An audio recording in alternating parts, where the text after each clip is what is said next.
I have a question. Your cell phone rings and you don't recognize the number. What do you do? Ignore it. Ignore it. Don't answer it. Not me. I like life. The other day, my cell phone rang 917. That's a New York number. I didn't know who it was. I picked it up anyway. I hit talk. I said, hello. Guy in the line goes, hey, Bruce, what's going on? My name's Jay, not Bruce. So I said, nothing much, man. What's going on with you? And he said, I'll tell you what's going on. I just got an email about the budget. It's supposed to be $15,000. Now it's $10,000. And I'd like to know what's up. I got excited in my chest. I grabbed the steering wheel. I was like, okay, focus. Your name is Bruce. There's a budget. It was $15,000. Now it's $10,000. No one's happy about it. That's all we know. That's all we know.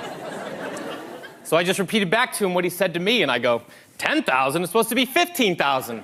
He goes, yeah, I know. Well, I just got an email, and now it's 10. I go, listen, man, I don't know what to tell you. I've been on the road all day. I haven't even seen it. And he goes, did you send this out? I give him some attitude to Bruce. I didn't like it. I said, listen, man, the budget was $15,000. We had a couple extra expenditures. It went up to $16,200. I reworked it, got it down to $14,700. I had $300 to play with, so I called it $15,000, and I sent it out. And he goes, yeah, well, now it's 10, man. And I was like, oh, my God, that worked. That worked. Phase one complete. Phase one complete.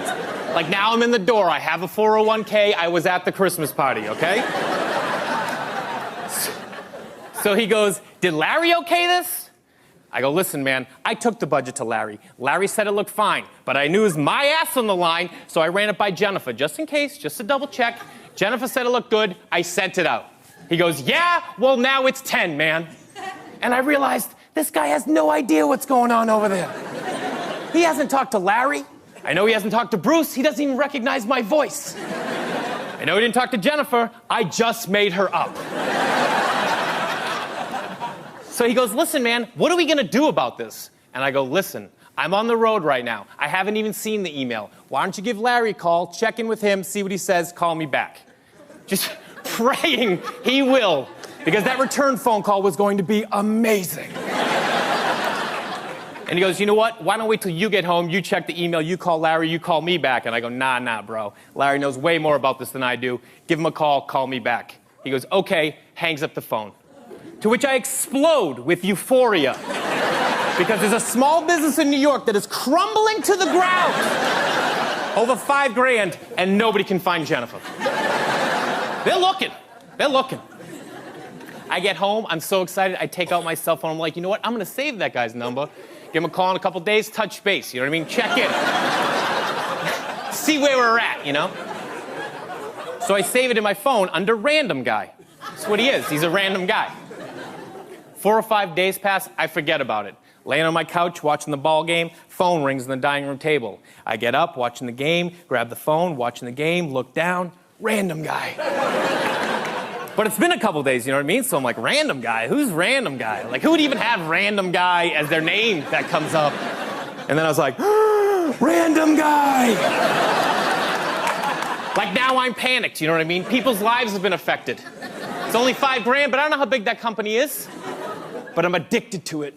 You know what I mean? I started this thing. I need to see it through. So I put my earbuds in, just get a little distance, you know, just get a little space. And I hit talk. Same guy goes, hey, Larry, what's going on? Yeah, now he's calling me Larry. He knows something's up, but I'm not about to back down. I go, nothing much, man. What's going on with you? And he goes, well, I got us on conference call with Janelle and Marie.